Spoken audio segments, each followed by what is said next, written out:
これさ、悪いんだけど捨ててくれる？ゴミでも渡されたのだろうか。いや、ゴミの話ではない。捨てなければならないのは開発費に3億円も費やしていた制作途中のゲームである。完成間近の作品を開発プロジェクトごと捨てろ。この鬼のような言葉を放った人物は鳥島和彦である。あの「ドラゴンボール」の作者鳥山明を発掘し育成したと言われる伝説の編集者。ドクタースランプに登場するドクターマシリトがこの鳥島をモデルにしているのは有名な話だ。好き嫌いがはっきりしており、意に沿わなければ容赦なく書き直しをさせる鬼の編集者である。一方、捨てなければならないのは「ドラゴンボール」のゲームだった。その矢面に立たされたのはバンダイの社員内山大輔と宇野沢慎の2人。内山は当時バンダイゲーム部門で勢いのある若手プロデューサー。宇野沢は80年代ガンプラブームやバンダイビジュアルでアニメ事業を成功させたヒットメーカー。またピピンアットマークでバンダイに268億円もの損失を負わせた張本人でもあるが、たった6年で全てを弁済した鉄人だ。ではなぜゲームを捨てなければならなかったのか。その理由はキャラクターが似てなかったからである。鳥島曰く、その頃のバンダイは連載もテレビ放映も終わってるけどゲームにして出してあげるからさという上から目線の風潮があったという。若かりし内山はそうした環境に身を置いていたがゆえにジャンプ編集部に話を通さずゲーム開発をスタートさせてしまう。それが鳥島の逆鱗に触れたのだ。内山には悪意はなかったもののバンダイで蔓延していた原作者軽視が冒頭の言葉を招いたと言えよう。鳥島にとって悪意があろうとなかろうと原作者に許可なく作ったものは全て海賊版なのである。結果的にはこれを機にバンダイのクリエイティブが大きく変わる。時間を遡って振り返ってみよう。ファミコン時代のバンダイは69本ものゲームをリリースしている。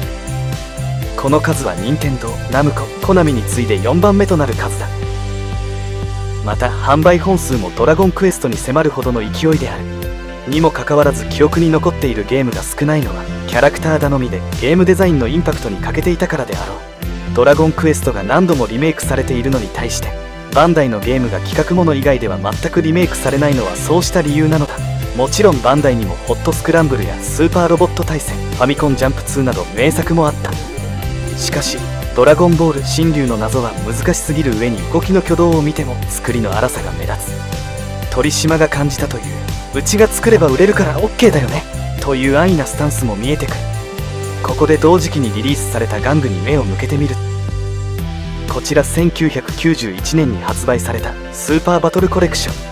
鳥島によれば午後3時過ぎになると小学生からおじさんの作ったキャラクターは似てないよというクレームが頻繁に入ったそうだ。バンダイが発売した商品だろうとクレームはジャンプ編集部に入ってくるのだ。私もドラゴンボールだけなんでいつも似てないのか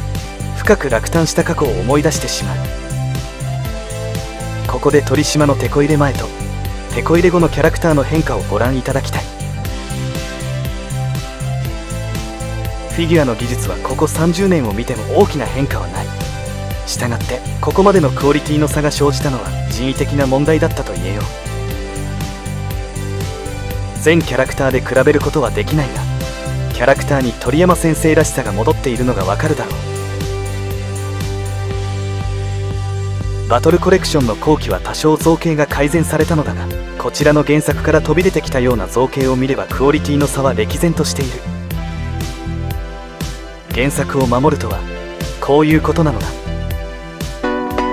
スーパーファミコンの時代はユーザーの目が一層厳しくなる。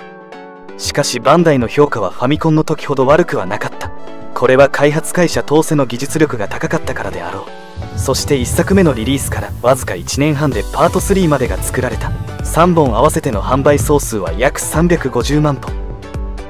最も売れたマリオカートが380万本だったことから流通量の想像がつくだろう。ちなみに超武闘伝シリーズの定価は1万780円。単純計算でも350億円もの売り上げである。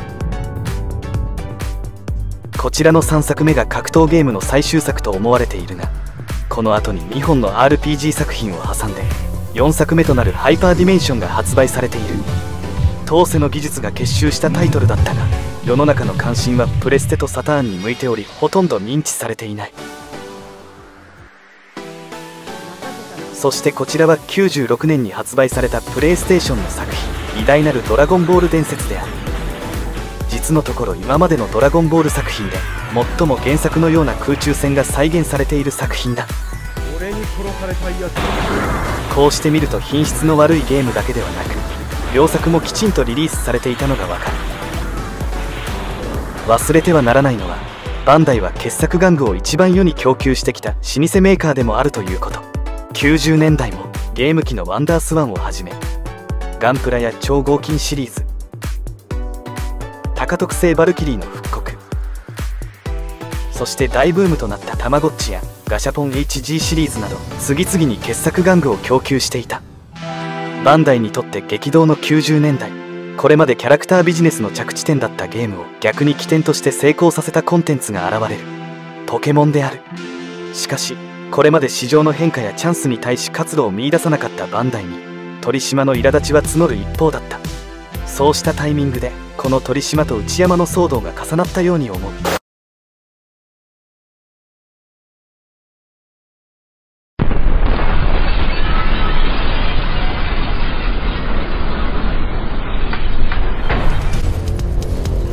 内山は背水の陣で再度ドラゴンボール Z のゲーム開発に臨んだ。そして最低でもホームランを打たなければならない状況でホームランを打ったと言えよう。またすごいのは、成功した1作目とは異なるテイストで2作目3作目を作ったことだ。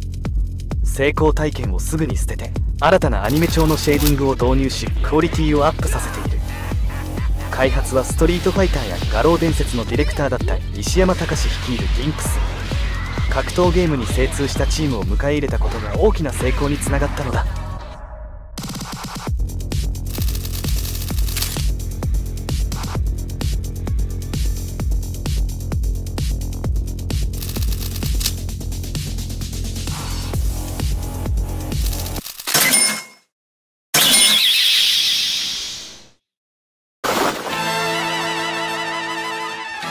内山の成功の鍵は鳥島の厳しさの中にあったのかもしれない。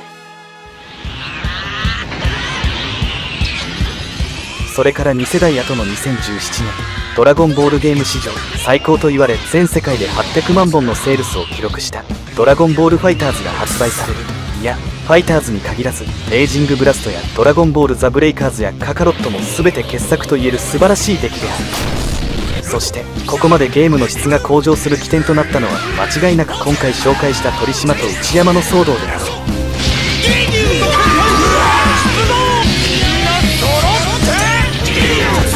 このビッグバンはゲームのみならずドラゴンボール関連商品の全てを変えた。またこの出来事における鳥島の覚悟や立ち回りは昨今取り沙汰される映像化における版元と映像屋のトラブルを回避するための良い手本になるだろう。